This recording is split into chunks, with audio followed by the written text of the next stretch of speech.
اعوذ باللہ من الشیطان الرجیم بسم اللہ الرحمن الرحیم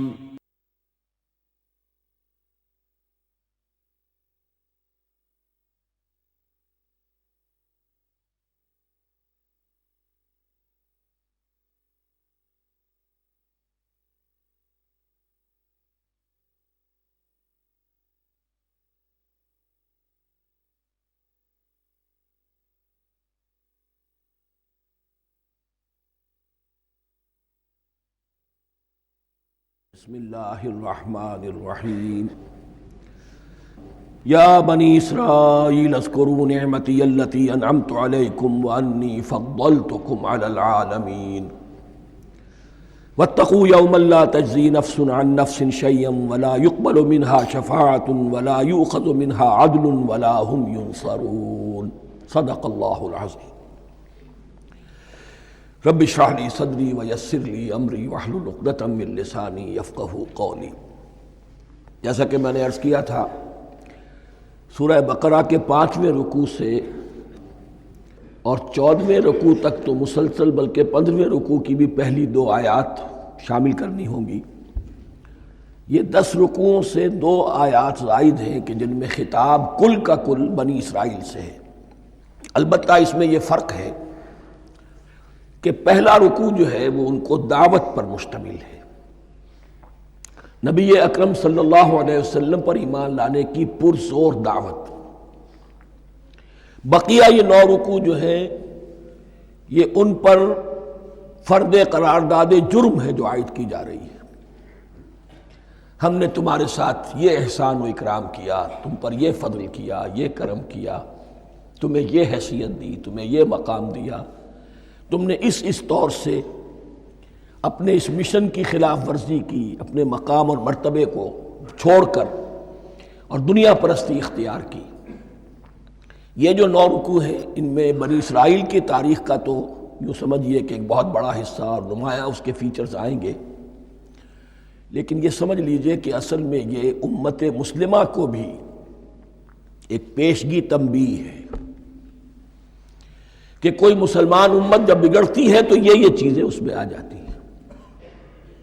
چنانچہ احادیث موجود ہیں حضور کی، لَيَأْتِيَنَّ عَلَىٰ أُمَّتِي مَا أَتَىٰ عَلَىٰ بَنِي إِسْرَائِيلَ حَزْوَ النَّعْلِ بِالنَّعْلِ، میری امت پر بھی وہ سب حالات وارد ہوں گے جو بنی اسرائیل پر آئے، بالکل ایسے جیسے ایک جوتی دوسری جوتی سے مشابہ ہوتی ہے۔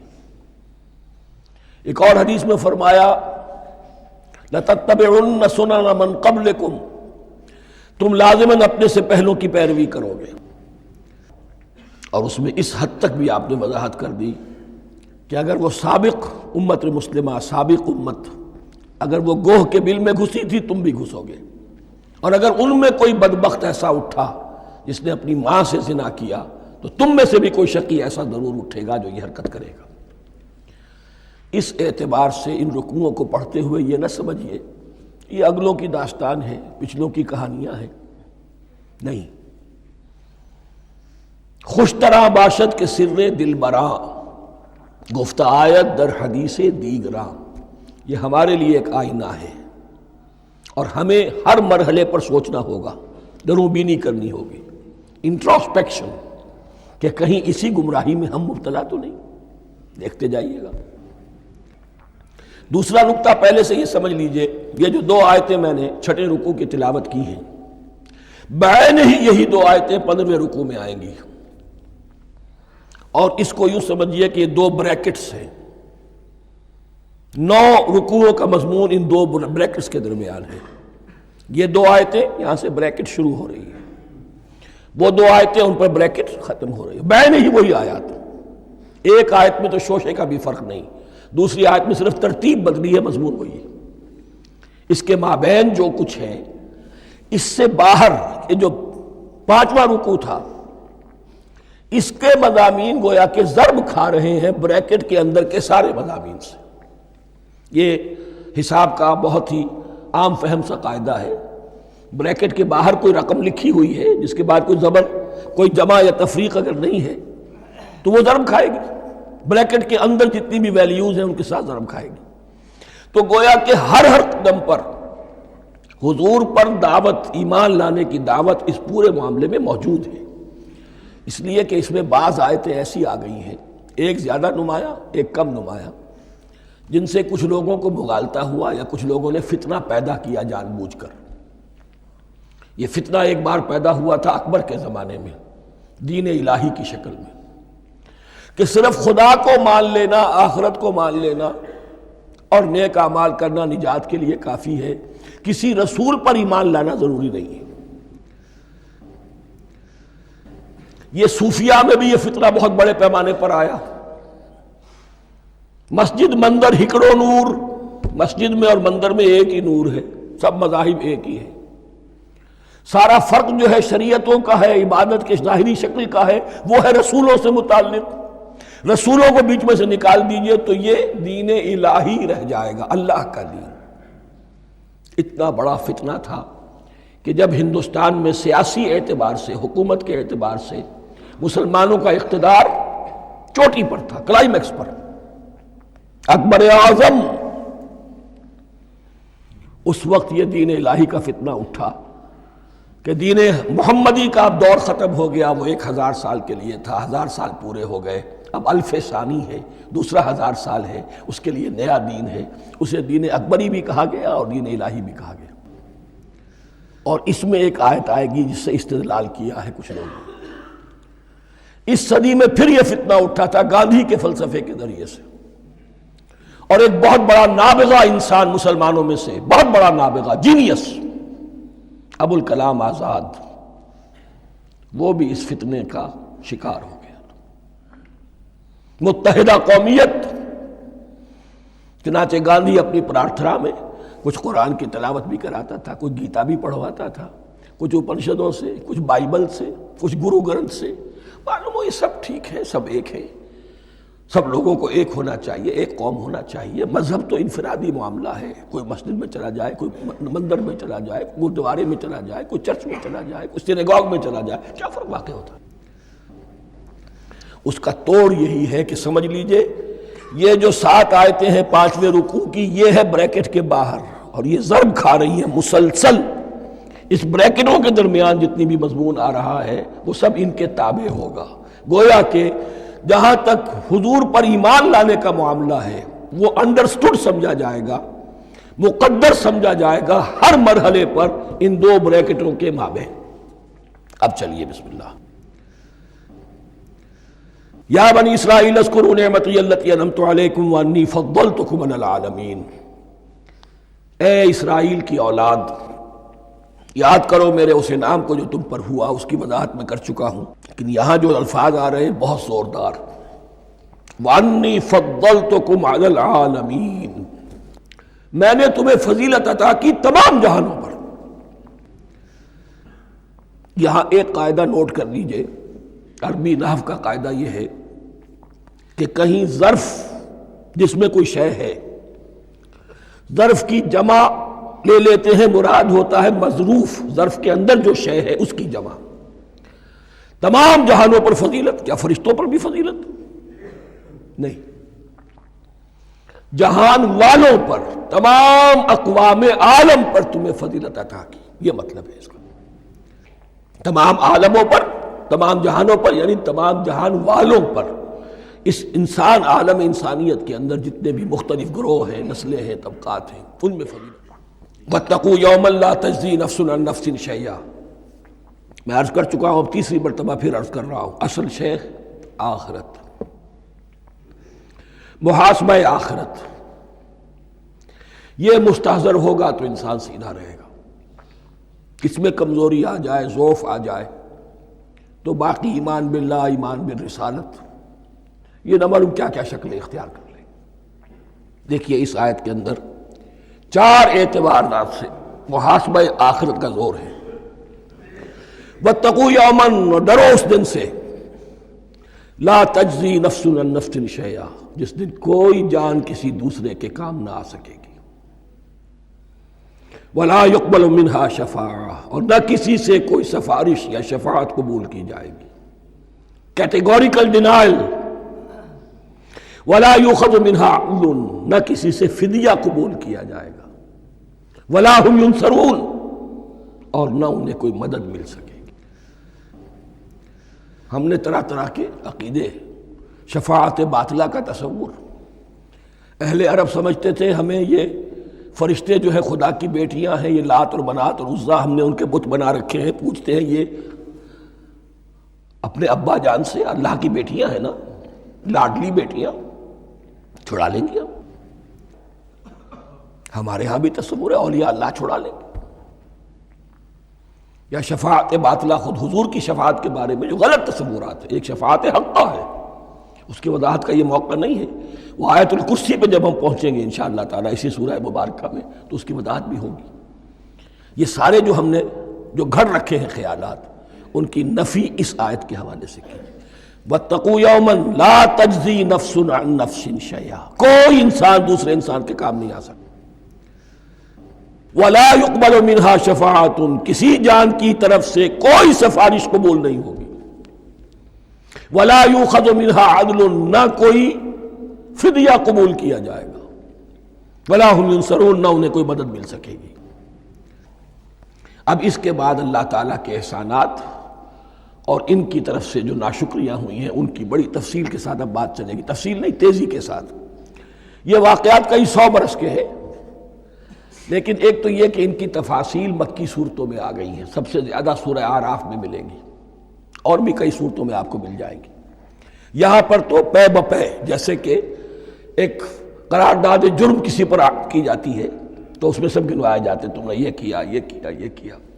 وَإِذْ نَجَّيْنَاكُم مِّنْ آلِ فِرْعَوْنَ، اور ذرا یاد کرو جب کہ ہم نے تمہیں نجات دی تھی فرعون کی قوم سے۔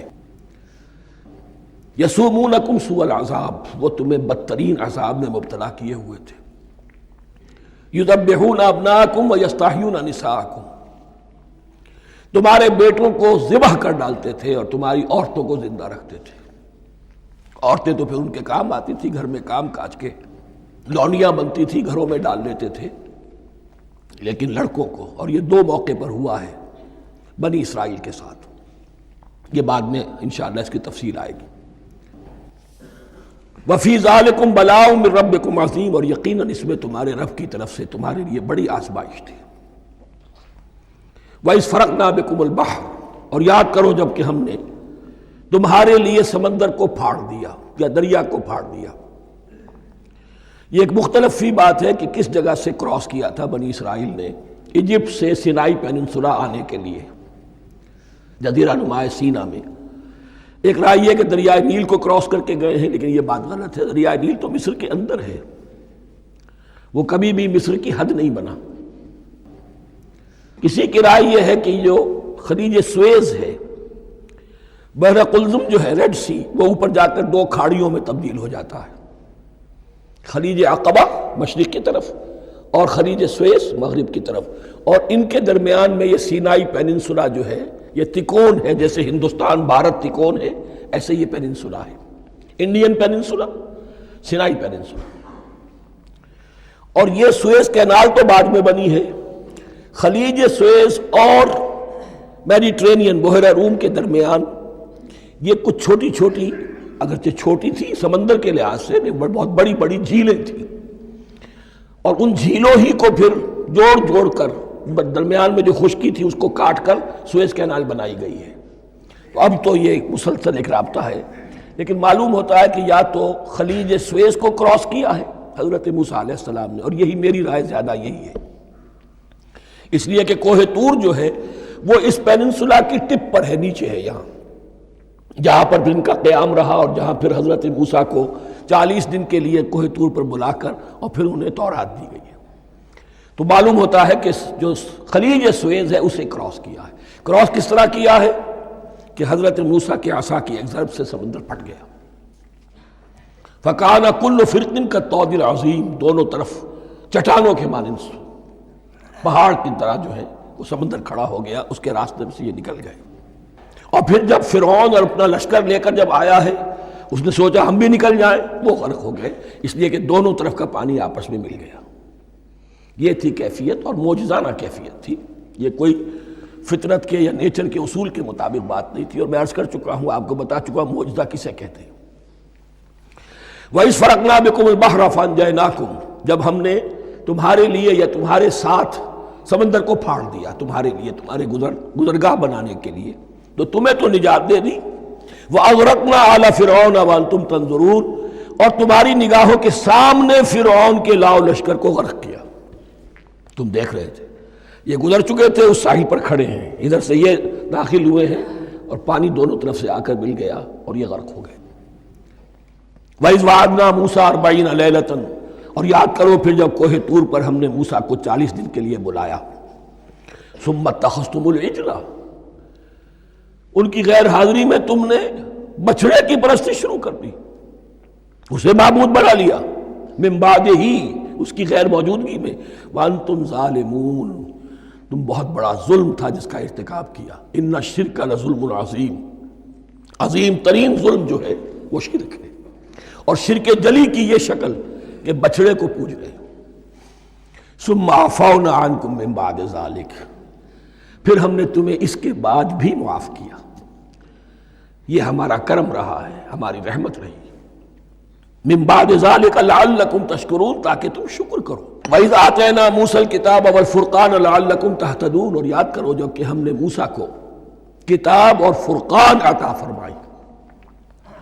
یہ فرقان حق اور باطل کے درمیان فرق کر دینے والی چیز، اور کتاب عام طور پر جو آتا ہے وہ شریعت کے لیے آتا ہے، شریعت بھی دی، کتاب بھی دی، اور فرقان بھی دیا، لعلکم تہتدون، تاکہ تم ہدایت پاؤ۔ وَإِذْ قَالَ مُوسَىٰ لِقَوْمِهِ، اور یاد کرو جب کہ کہا تھا موسیٰ نے اپنی قوم سے، یا قوم انکم ظلمتم انفسکم باتخاذکم العجل، اے میری قوم کے لوگو، یقیناً تم نے اپنے اوپر بڑا ظلم کیا ہے بچڑے کو معبود بنا کر۔ فَتُوبُوا إِلَىٰ بَارِئِكُمْ، پس توبہ کرو اپنے پروردگار، اپنے خالق کی جناب میں۔ باری، باری اللہ تعالیٰ ہے، باری۔ فَاقْتُلُوا أَنفُسَكُمْ، تو قتل کرو اپنے آپ کو۔ یہ چیز جو ہے تورات میں تفصیل سے آئی ہے، قرآن میں نہیں ہے۔ اسی اعتبار سے میں نے آپ کو بتایا تھا کہ تورات کا مطالعہ اس اعتبار سے مفید ہے کہ بہت سے واقعات کا قرآن میں ذکر ہے، اجمالاً اشارہ ہے، اس کی تفصیل کے لیے ہمیں تورات سے رجوع کرنا پڑتا ہے، ورنہ یہ کہ اس آیت کا صحیح مفہوم واضح نہیں ہوگا۔ فَاقْتُلُوا أَنفُسَكُمْ، اپنے آپ کو قتل کرو، کیا مانی؟ یہ قتل مرتد کی سزا ہے۔ وہاں معلوم ہوتا ہے کہ حضرت موسیٰ نے یہ حکم دیا، 12 قبیلے تھے، ہر قبیلے میں سے کچھ لوگوں نے یہ کفر اور شرک کیا، باقی لوگوں نے نہیں کیا۔ انہیں حکم دیا گیا کہ اپنے قبیلے کے لوگ ان کو قتل کریں جو ان کے قبیلے میں سے اس کفر کے مرتکب ہوئے۔ انفسکم سے مراد یہ اپنے قبیلے کے لوگوں کو تم قتل کرو، اس لیے کہ قبائلی زندگی جو ہوتی ہے آپ کو معلوم ہے، اس میں کوئی اور قبیلہ ہاتھ لگا دے تو قبائلی عصبیت بھڑک اٹھے گی۔ 70,000 یہودی قتل ہوئے، اس سے بڑی توبہ اور ممکن نہیں، اس سے بڑا پرج، کسی بھی آئیڈیالوجیکل پارٹی کے اندر پرج بہت ضروری ہوتا ہے۔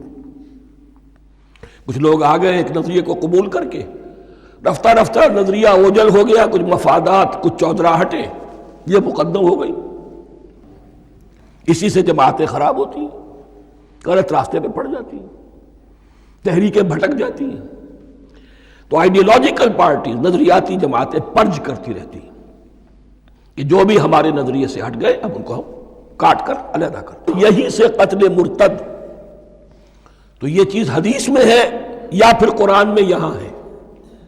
اس حوالے سے جو لوگ ہمارے ہاں بعض علماء بھی ہیں، جدید دانشور ہیں، جو قتل مرتد کی جو حد ہے اسلام میں اس کو تسلیم نہیں کرتے، لیکن میرے نزدیک یہ شریعت موسوی کا تسلسل ہے کہ شریعت موسوی کی جس شے کو بدلا نہ گیا ہو، جس کے بارے میں صراحتاً یہ معلوم نہ ہو کہ یہ شے تبدیل کر دی گئی، تو وہ شریعت محمدی کا جز بن گئی۔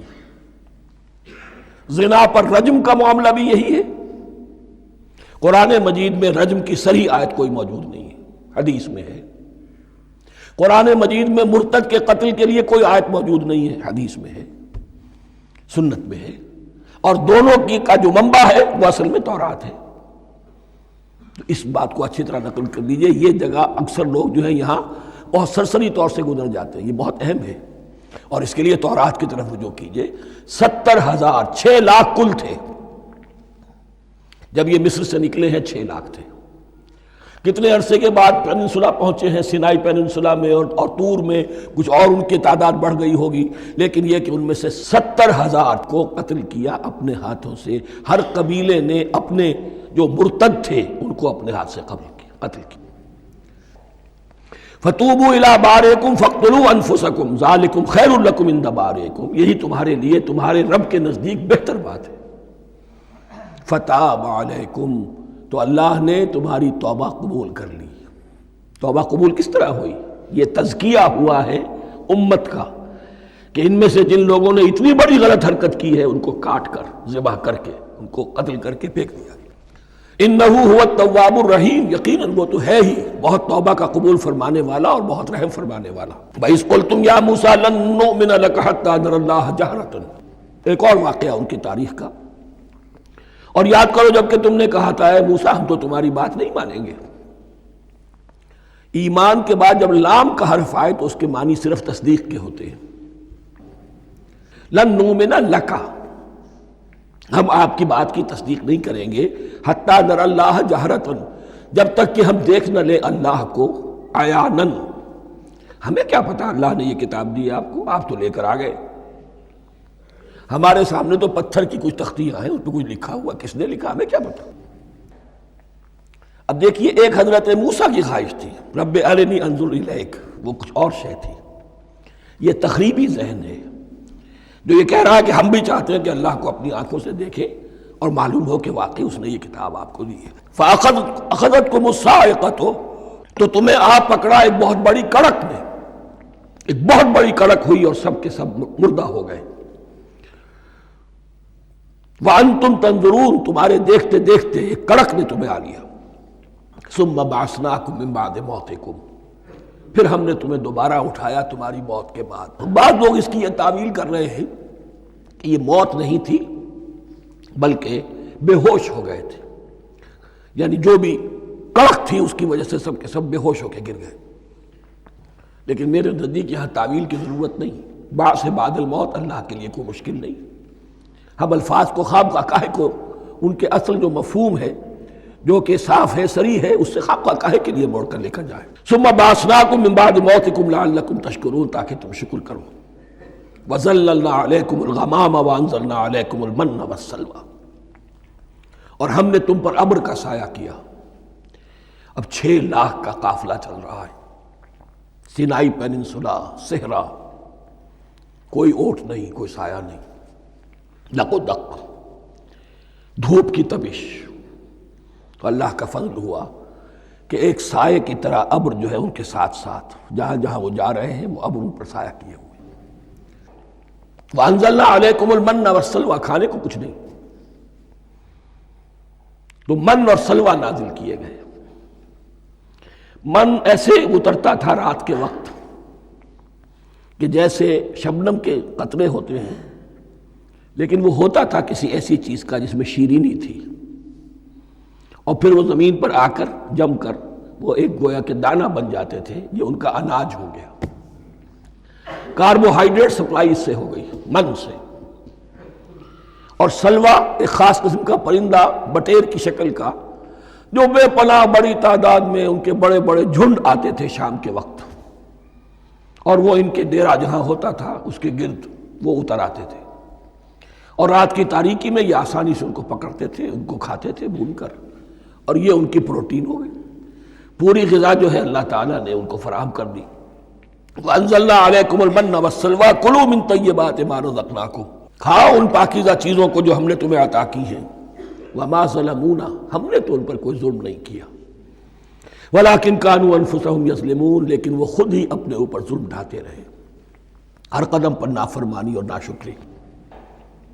اس کی بھی ناشکری آگے آ جائے گی چل کر، من و سلوہ سے بھی ناشکری کی انہوں نے۔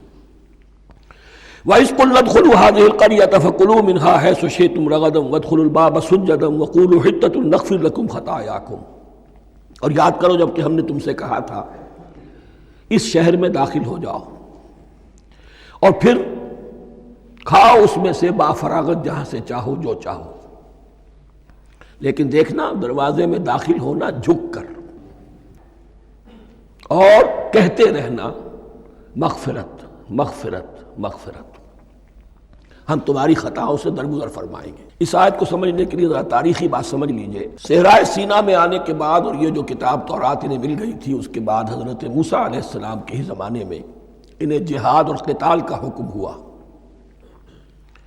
اس سے پوری قوم نے انکار کر دیا، یہ سورہ مائدہ میں آئے گا۔ اس پر اللہ تعالیٰ نے ایک سزا مسلط کر دی ان پر کہ 40 برس تک اسی صحرا میں بھٹکتے پھریں گے۔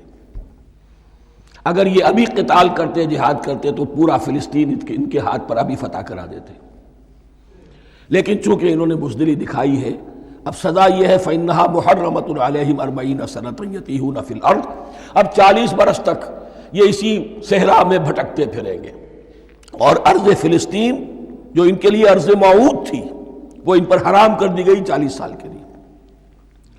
اس 40 سال کے عرصے میں حضرت موسیٰ کا بھی انتقال ہو گیا، حضرت ہارون کا بھی ہو گیا، اور اس عرصے میں ایک نئی نسل پیدا ہوئی۔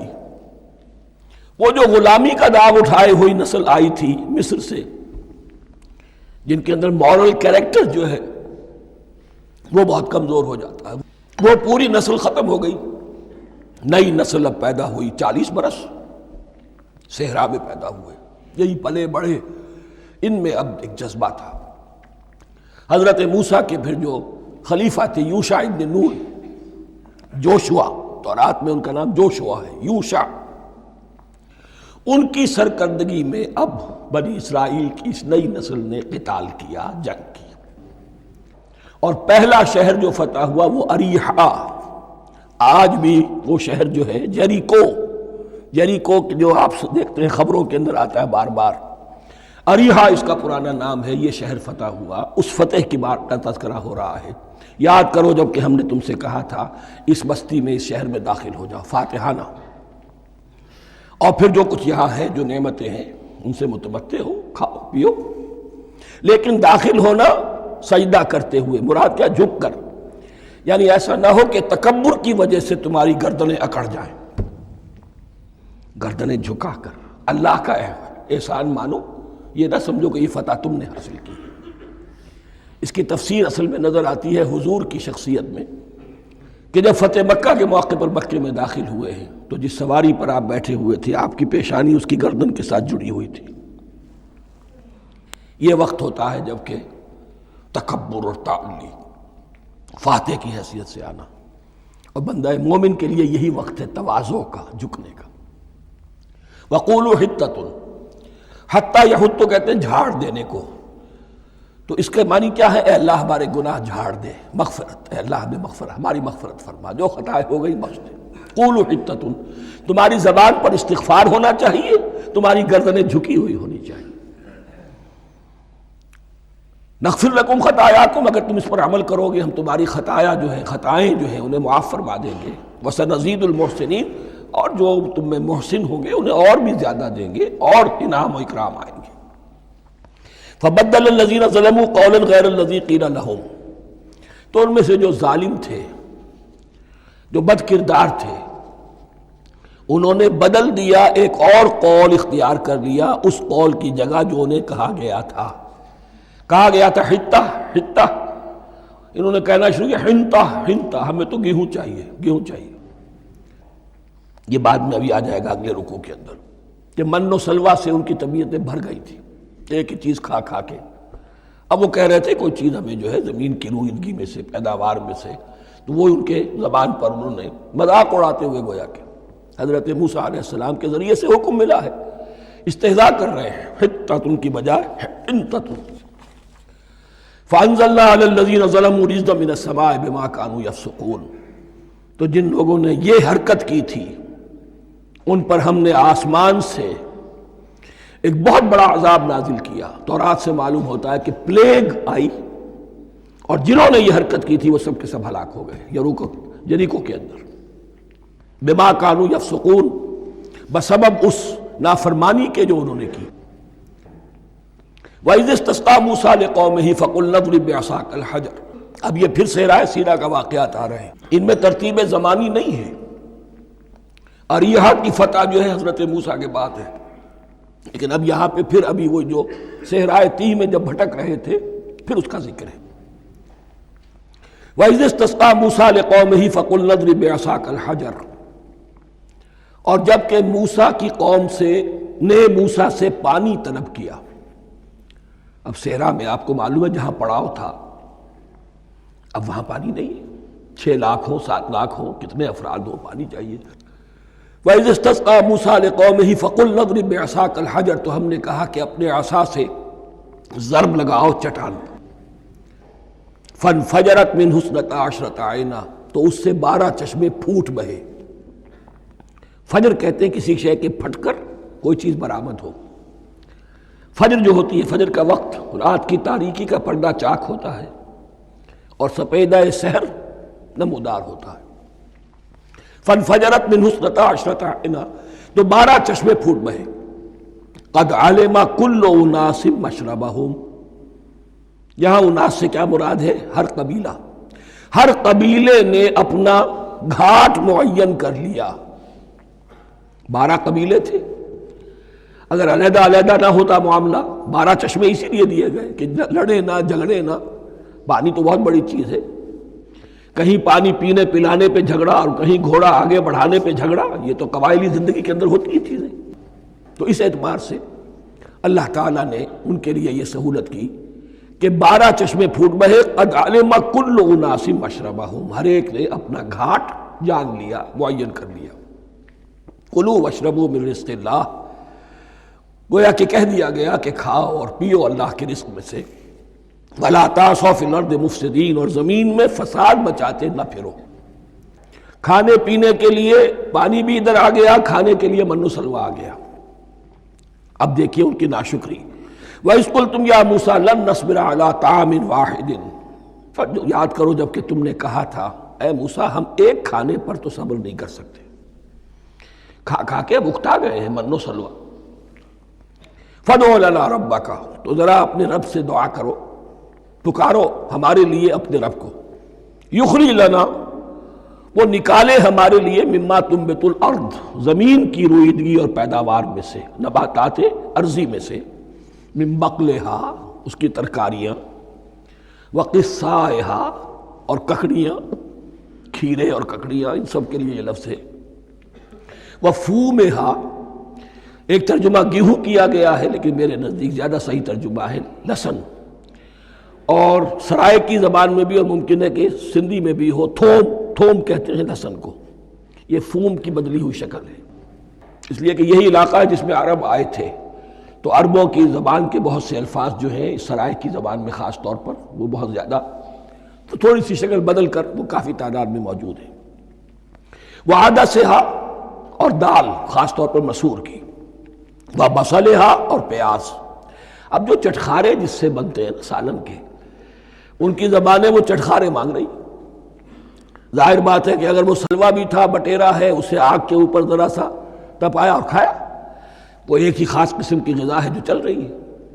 اسی طرح من جو ہے وہ ایک خاص قسم کا سیریل ان کے لیے بن گیا ہے، لیکن یہ جو چٹخارے ہیں یہ تو لہسن سے ہے، پیاز سے ہے، ترکاریوں سے ہے، ان تمام چیزوں سے، دال کا اپنا ایک ذائقہ ہے۔ قَالَ تَسْتَبْدِلُونَ الَّذِي هُوَ أَدْنَىٰ بِالَّذِي هُوَ خَيْرٌ، حضرت موسیٰ نے فرمایا کیا تم وہ شے بدلے میں لینا چاہتے ہو اس کے، کیا وہ شے جو کمتر ہے بدلے میں چاہتے ہو اس کے کہ جو بہتر ہے؟ من و سلوہ کہیں بہتر ہے اللہ کی طرف سے جو تمہیں دیا گیا ہے، تم اس سے تمہارا جی بھر گیا ہے، اس کو ہاتھ سے دے کر چاہتے ہو کہ یہ ادنا چیزیں تمہیں ملے۔ اہبطوا مصرا، اب یہ لفظ آ گیا اہبطوا۔ اب ظاہر بات ہے یہ آسمان سے زمین پر اترنے کے لیے لفظ نہیں ہے اہبطوا، یہاں اس کا ترجمہ صحیح ہوگا سیٹل ڈاؤن سم ویئر۔ اگر زمین کی یہ چیزیں چاہیے تو کہیں سیٹل ہو جاؤ اور کاشت کرو، بیج ڈالو، آبیاری کرو، یہ ساری چیزیں تمہیں مل جائیں۔ اہبطوا مصرا، کہیں سیٹل ڈاؤن ہو جاؤ، کہیں اتر پڑو کسی بستی میں، کسی علاقے میں۔ فَإِنَّ لَكُمْ مَا سَأَلْتُمْ، تمہیں مل جائے گا جو کچھ کہ تم نے مانگا۔ وَضُرِبَتْ عَلَيْهِمُ الذِّلَّةُ وَالْمَسْكَنَةُ وَبَاءُوا بِغَضَبٍ مِّنَ اللَّهِ، اب یہ ہے ان کی وہ خباثتیں، ان کے وہ ناشکریاں، ان کی وہ معصیتیں، ان پر جو آخری حکم دیا جا رہا ہے، جو اگر آپ برا نہ مانیں تو میں عرض کروں گا آج یہود پر اتنا اپلیکیبل نہیں ہے جتنا مسلمانوں پر ہے۔ ضربت علیہم الذلۃ والمسکنۃ وباؤوا بغضب من اللہ۔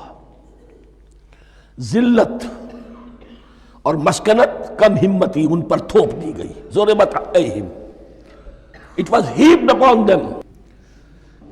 The humiliation was heaped upon them. ضربت علیہم الذلۃ والمسکنہ وباؤوا بغضب من اللہ، اور وہ اللہ کا غضب لے کر لوٹے۔ وہی امت جس کے بارے میں فرمایا وَأَنِّي فَضَّلْتُكُمْ عَلَى الْعَالَمِينَ، اسی امت کا پھر یہ حشر ہوا۔ کیوں ہوا؟ نافرمانی۔ تمہیں کتاب دی تھی کہ تم پیروی کرو، تمہیں کتاب دی تھی کہ اسے قائم کرو۔ وَلَوْ أَنَّ أَهْلَ الْكِتَابِ أَقَامُوا التَّوْرَاةَ وَالْإِنْجِيلَ وَمَا أُنزِلَ إِلَيْهِمْ مِنْ رَبِّهِمْ لَأَكَلُوا مِنْ فَوْقِهِمْ وَمِنْ تَحْتِ أَرْجُلِهِمْ۔ اگر یہ تورات اور انجیل کو قائم کرتے، نافذ کرتے، تو نعمتیں زمین بھی اگلتی، ان کے قدموں کے نیچے سے نعمتیں جو ہیں وہ پھوٹتی، اور ان کے سروں کے اوپر سے بھی بارش ہوتی نعمتوں کی۔ لیکن اگر تم نے اس کو چھوڑ کر اپنی خواہشات، اپنے نظریات، اپنے خیالات، اپنا تمرد، اپنی سرکشی، اپنی حاکمیت، اپنی مصلحتیں، اپنی عقل، اس کو بالا تر کیا، تو پھر جو قوم اللہ کے قانون کی، اللہ کی ہدایت کی، اللہ کی کتاب کی امین ہوتی ہے دنیا میں، وہ اللہ کی ریپرزنٹیٹیو ہوتی ہے، نمائندہ ہوتی ہے۔ اگر وہ اپنے عمل سے مس ریپرزنٹ کرے اللہ کو، تو وہ کافروں سے بڑھ کر مغضوب اور کافروں سے بڑھ کر مبغوض ہو جاتی ہے۔ مغضوب بھی، مبغوض بھی۔ اس لیے کافروں کو تو دین پہنچانا تمہارے ذمہ تھا، تم نے دین ان کو کیا پہنچانا تھا، تم تو خود دین سے منحرف ہو گئے۔ آج اس جگہ پر امت مسلمہ کھڑی ہے کہ 1.25 بلین یا 1.5 بلین، 125 کروڑ عزت نام کی شے نہیں ہے، کہ عزت نام تھا جس کا گئی تیمور کے گھر سے، سارے معاملات دنیا کے G7 G15 کے ہاتھ میں ہیں،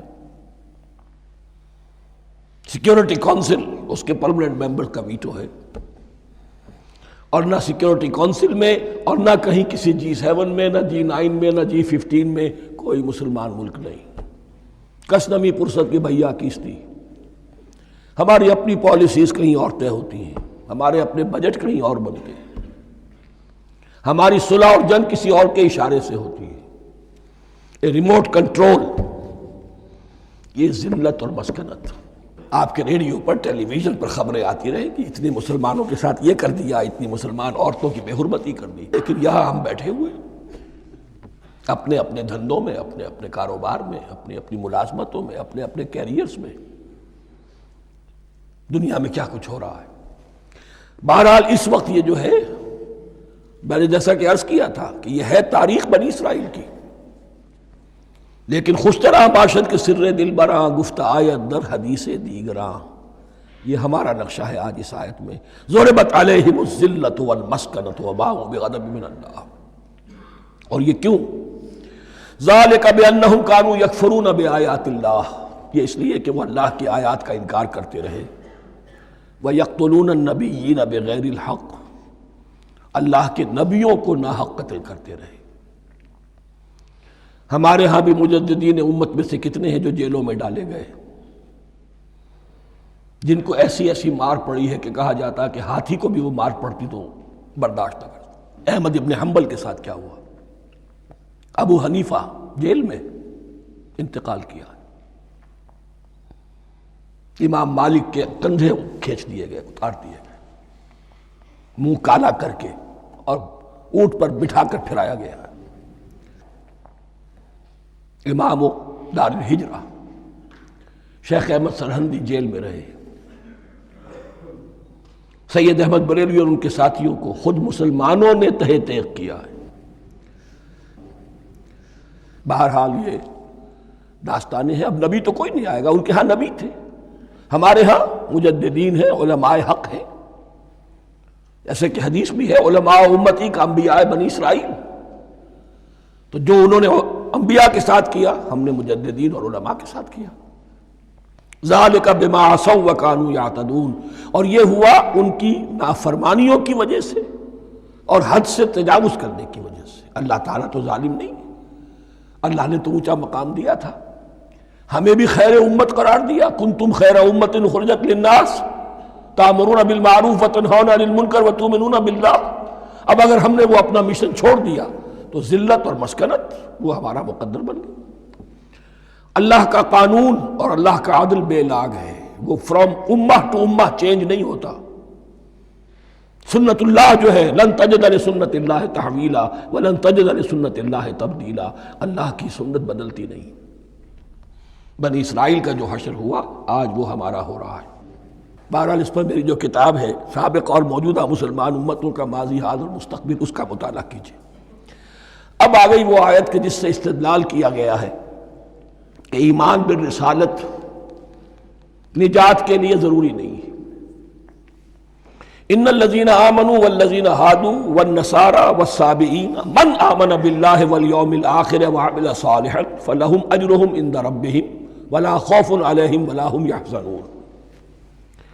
یقیناً جو لوگ ایمان لائے، اور اس سے مراد ہے جو ایمان لائے حضور پر، محمد پر صلی اللہ علیہ وسلم، والذین ہادوا، اور جو یہودی ہو گئے، والنصارى، اور نصرانی، والصابئین، اور صابی وہ لوگ تھے عراق کے علاقے میں رہتے تھے جو کہتے تھے کہ ہم دین ابراہیمی پر ہیں، لیکن ان کے ہاں بھی بہت کچھ بگڑ گیا تھا، جیسے حضرت ابراہیم کی نسل، حضرت اسماعیل کی نسل بگڑ گئی تھی، تو اس طرح وہ بھی بگڑ گئے تھے۔ ستارہ پرستی زیادہ تر ان کے ہاں تھی۔ من آمن باللہ والیوم الآخر، جو کوئی بھی ایمان لایا اللہ پر اور یوم آخر پر، وعمل صالحا، اور اس نے عمل کیے اچھے، فلہم اجرہم عند ربہم، تو ان کے لیے محفوظ ہے ان کا اجر ان کے رب کے پاس، ولا خوف علیہم ولا ہم یحزنون، اور نہ ان پر کوئی خوف ہوگا اور نہ وہ کسی حزن سے دوچار ہوں گے۔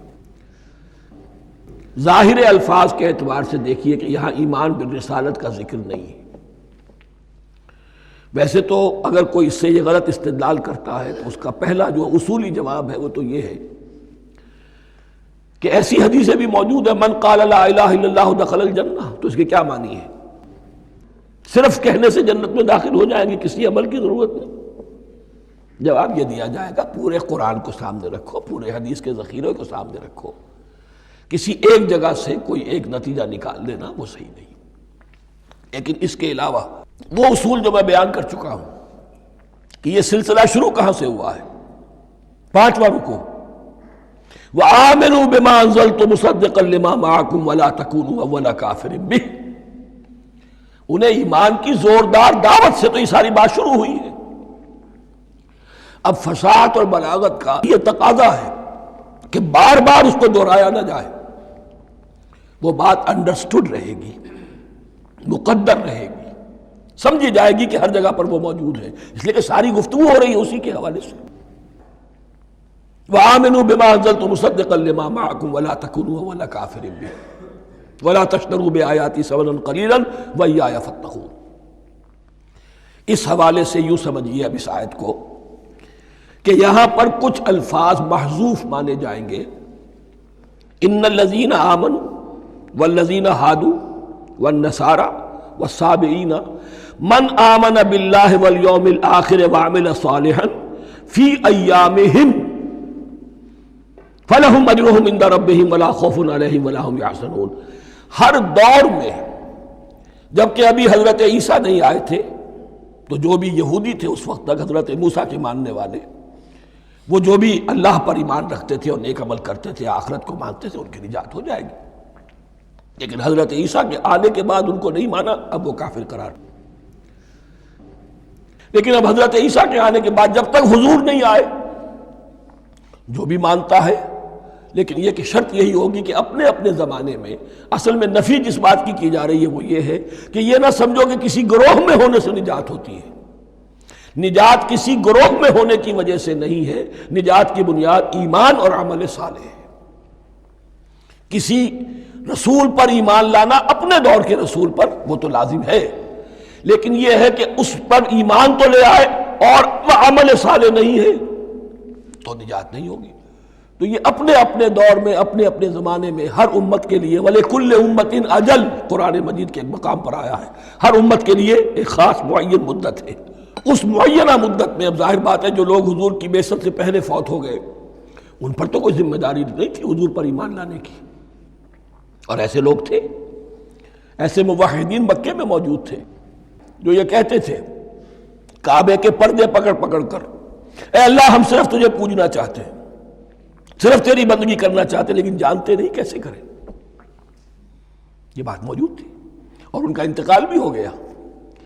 یہ زید، سعید ابن زید، سعید جو حضرت عمر کے بہنوئی تھے اور وہ عشرہ مبشرہ میں سے ہیں، ان کی اہلیہ حضرت فاطمہ بنت خطاب، ان دونوں کے ایمان کو اللہ نے ذریعہ بنایا حضرت عمر کے ایمان کا، اور یہ والد تھے سعید کے زید، وہ یہ کہتے ہوئے دنیا سے چلے گئے حضور کی ابھی بعثت ہی نہیں ہوئی تھی، اے اللہ میں صرف تیری بندگی کرنا چاہتا ہوں، کیسے کروں یہ نہیں جانتا۔ اسی کو ذہن میں رکھیے، اہدنا الصراط المستقیم جو میں نے کہا تھا، ایک سلیم الفطرت انسان، سلیم العقل انسان توحید تک پہنچ جاتا ہے، آخرت کو پہچان لیتا ہے، لیکن اب کیا کروں؟ اس شریعت کے لیے، ان احکام کے لیے وہ دستے سوال دراز کرنے پر مجبور ہے۔ الحمدللہ رب العالمین الرحمن الرحیم مالک یوم الدین ایاک نعبد و ایاک نستعین اہدنا الصراط المستقیم۔ اسی صراط المستقیم کی دعا کا یہ جواب اب آئے گا، شروع ہوگا سورہ بقرہ سے، یہ کرو یہ نہ کرو، یہ فرض ہے، یہ تم پر لازم کیا گیا، یہ چیز حرام کی گئی، وغیرہ وغیرہ۔ ان الذين آمنوا والذين هادوا والنصارى والصابئين من آمن بالله واليوم الآخر وعمل صالحا، اور محذوف الفاظ فی ازمنتہم، اپنے اپنے زمانے میں، یا فی ایامہم، فلہم اجرہم عند ربہم ولا خوف علیہم ولا هم یحزنون۔ وَإِذْ أَخَذْنَا مِیثَاقَکُمْ وَرَفَعْنَا فَوْقَکُمُ الطُّورَ، اور ذرا یاد کرو جب کہ ہم نے تم سے عہد لیا، قول و قرار لیا، اور تمہارے اوپر اٹھا دیا طور کو، پہاڑ کو۔ جب تورات دی گئی تو اس وقت ایک کیفیت معجزانہ طور پر ایسی پیدا کی گئی، ان کے اوپر ایک رعب ڈالنے کے لیے اور خشیت قلب میں پیدا کرنے کے لیے کوہ طور اٹھا کر معلق کر دیا گیا۔ اس وقت کہا گیا خذوا ما آتیناکم بقوۃ، تو اس قول و قرار کے وقت ایک معجزے کی شکل یہ ہوئی تھی۔ وَإِذْ أَخَذْنَا مِیثَاقَکُمْ وَرَفَعْنَا فَوْقَکُمُ الطُّورَ خُذُوا مَا آتَیْنَاکُمْ بِقُوَّةٍ وَاذْکُرُوا مَا فِیہِ لَعَلَّکُمْ تَتَّقُونَ، پکڑو اس کو مضبوطی کے ساتھ جو ہم نے تمہیں دیا ہے، اس حدیث، اس کتاب کو، تورات کو، اس شریعت کو، ان احکام کو۔ وَاذْکُرُوا مَا فِیہِ، اور یاد رکھو اسے جو کچھ کہ اس میں ہے، لَعَلَّکُمْ تَتَّقُونَ، تاکہ تم بچ سکو۔ ثُمَّ تَوَلَّیْتُم مِّن بَعْدِ ذَلِکَ، پھر تم نے روگردانی کی اس کے بعد، اس میثاق کو توڑا، میثاق الست کو توڑا تھا، اور دوسرے یہ میثاق شریعت جو تم سے لیا گیا اس کو بھی توڑا۔ ثم تولیتم من بعد ذلک فلولا فضل اللہ علیکم ورحمتہ لکنتم من الخاسرین، پھر اگر اللہ کا فضل تمہارے شامل حال نہ ہوتا اور اس کی رحمت تمہاری دستگیری نہ کرتی رہتی، بار بار تمہیں معاف کیا، تمہیں مہلت دی، تو اگر یہ چیز نہ ہوتی تو اسی وقت سے تم خسارہ پانے والے اور تباہ ہونے والے ہو جاتے۔ وَلَقَدْ عَلِمْتُمُ الَّذِينَ اعْتَدَوْا مِنْكُمْ فِي السَّبْتِ، اور تمہیں خوب معلوم ہے تم میں سے وہ لوگ جنہوں نے سبت کے قانون کو توڑا، حد سے تجاوز کیا۔ یہ واقعہ تفصیل کے ساتھ سورہ اعراف میں آئے گا کہ ان کی شریعت میں ہفتے کا روز معین کر دیا گیا تھا، کوئی دنیاوی کام نہیں ہوگا۔ آج بھی وہ لوگ جو ہے سبت کو، جو بھی پریکٹسنگ جیوز ہیں، وہ اس کی پابندی کرتے ہیں، وہ بڑی شدت سے کرتے ہیں۔ لیکن ایک زمانے میں ایک خاص ان کا قبیلہ تھا کہ جس نے ایک بڑے ہی شرعی ہیلہ ایجاد کر کے اس قانون کی دھجیاں بکھیری، تفصیل ہم پڑھیں گے سورہ اعراف میں۔ وَلَقَدْ عَلِمْتُمُ الَّذِينَ اعْتَدَوْا مِنْكُمْ فِي السَّبْتِ، اور تمہارے علم میں ہے تمہارے وہ لوگ کہ جنہوں نے سبت کے قانون کے ضمن میں خلاف ورزی کی، فَقُلْنَا لَهُمْ كُونُوا قِرَدَةً خَاسِئِينَ، تو ہم نے کہہ دیا ان کو کہ ہو جاؤ ذلیل بندر، ان کی شکلیں مس کر دی گئی، انہیں بندروں کی شکل میں تبدیل کر دیا گیا۔ فَجَعَلْنَاهَا نَكَالًا لِمَا بَيْنَ يَدَيْهَا، پھر ہم نے اس واقعے کو یا اس بستی کو ایک بنا دیا مثال، لوگوں کے لیے ان کی عبرت کے سامان بنا دیا، ان کے لیے بھی جو سامنے موجود تھے اس زمانے کے لوگ، اور ان کے لیے بھی جو بعد میں آنے والے تھے، وَمَوْعِظَةً لِّلْمُتَّقِينَ، اور اسے ایک نصیحت، ایک سبق آموزی کی بات بنا دیا اہل تقویٰ کے لیے۔ وَإِذْ قَالَ مُوسَىٰ لِقَوْمِهِ إِنَّ اللَّهَ يَأْمُرُكُمْ أَن تَذْبَحُوا بَقَرَةً، اور یاد کرو جب کہ موسیٰ نے اپنی قوم سے کہا یقیناً اللہ تمہیں حکم دیتا ہے کہ گائے کو ذبح کرو۔ یہ واقعہ میں پہلے آپ کو بتا دوں، پھر ہم یہ آیات تیزی سے پڑھ لیں گے۔ بنی اسرائیل میں ایک شخص قتل ہو گیا، عامیل نامی، اور قاتل کا پتہ نہیں چل رہا تھا۔ اللہ تعالیٰ نے حضرت موسیٰ کے ذریعے سے انہیں حکم دیا کہ ایک گائے کو ذبح کرو اور اس کے جسم کے ایک ٹکڑے سے اس مردے کو چھوؤ، وہ جی اٹھے گا اور وہ بتا دے گا میرا قاتل کون ہے۔ اب یہ معجزات کی شکل ہے جو بار بار آ رہے ہیں، اور سابق اس امت کے اندر معجزات کا آپ کو بہت عمل دخل ملے گا۔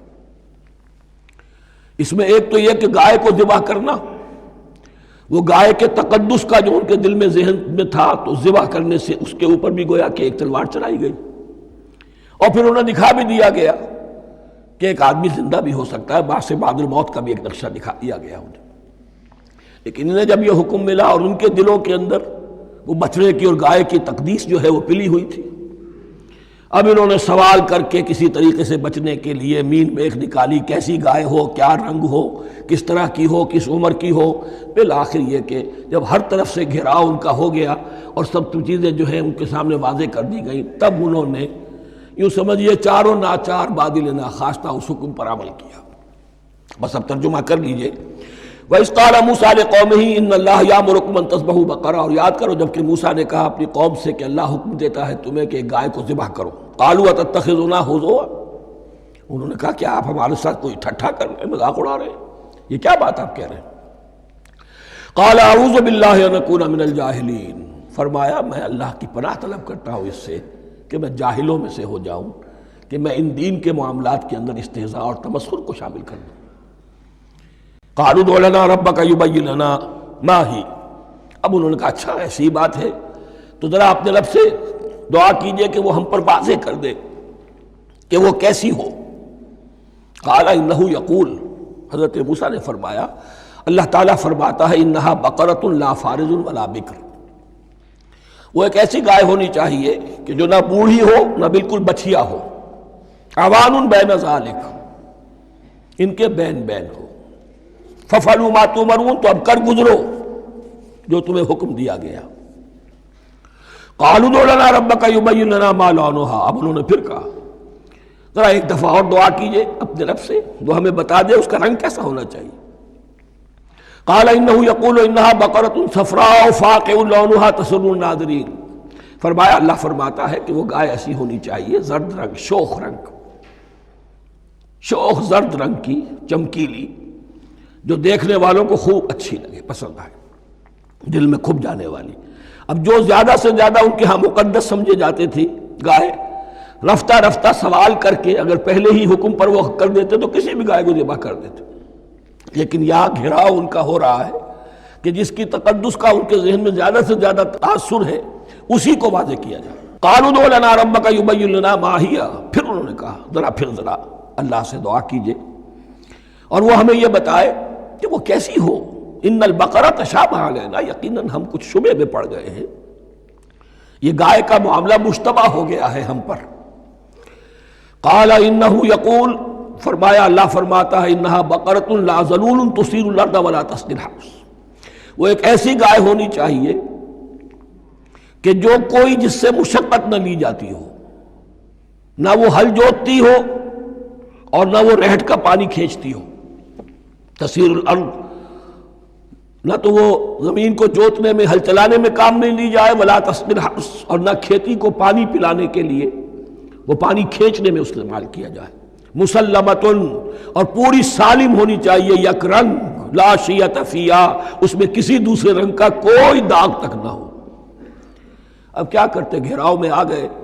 قالوا الآن جئت بالحق، کہا انہوں نے کہ ٹھیک ہے، اب تو آپ نے بات جو ہے پوری طریقے سے واضح کر دی۔ فَذَبَحُوهَا وَمَا كَادُوا يَفْعَلُونَ، تب انہوں نے اس کو ذبح کیا اور وہ کرنے والے نہیں تھے، دل میں نہیں تھا، بادل ناخواش تھا۔ اب دیکھیے یہاں ترتیب ذرا واقعے کی جو ہے مختلف ہو گئی ہے۔ جو اس ذبح بقرہ کا سبب تھا وہ بعد میں بیان ہو رہا ہے۔